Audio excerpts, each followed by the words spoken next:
Everyone, Tim Fitzgerald from the home office with a weekend daily delivery. This won't be all the time, but a lot going on today, and we better catch you up. Let's start with the big news from Friday. I don't think you missed it, but if you did, Jonathan Alexander is the first KState Wildcat to announce he is opting out of the 2020 season due to COVID-19 concerns.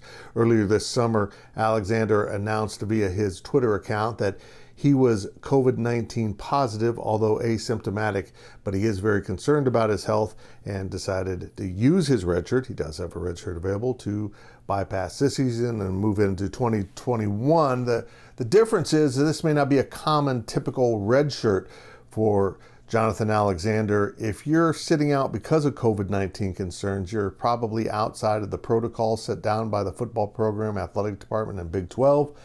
And that means you probably can't go to weight room, you can't go to practice, you can't go to games, you can't be around your teammates. So that's a little interesting situation there for Alexander. He did mention on his tweet announcing his decision that he might go home to Texas for the year and do remote learning.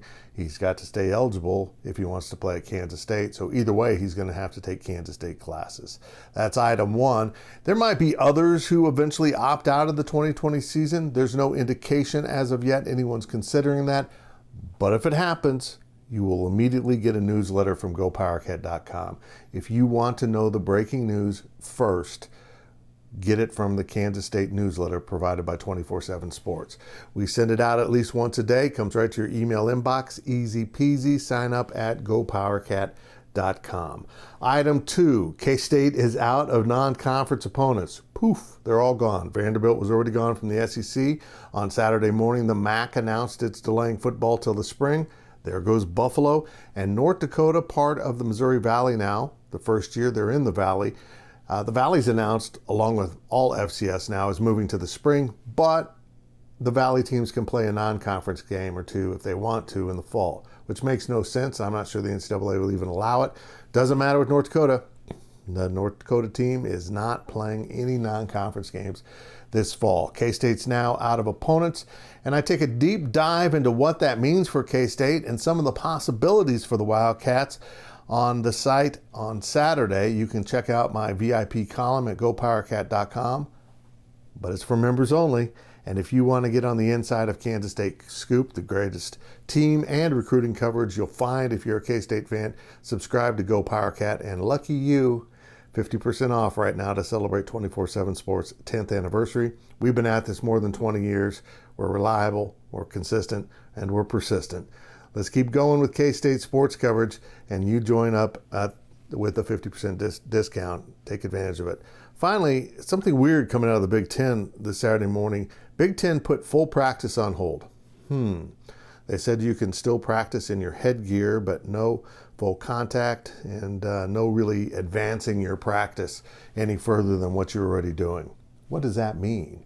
Does that mean the Big Ten is actually considering halting play for 2020? There are some real COVID-19 concerns coming out of that area of the country. Will the Big Ten become the first Power 5 conference to pull the plug on football? And what does that mean? Does that mean everyone else will do the same?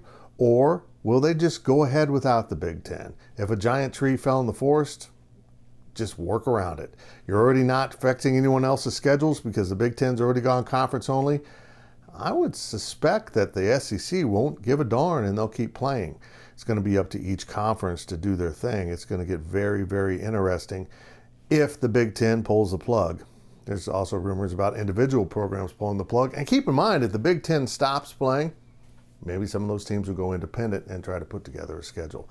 It's all very interesting. It's all being discussed at Wabash Station, our VIP message board. So head on over to GoPowercat after you become the GPC VIP that you really want to be, and hop into the really good discussion of K-State sports at Wabash Station. Well, that's it for today. I'll be back next week. Heck, I might be back Sunday with more daily deliveries as we keep you on top of K-State news.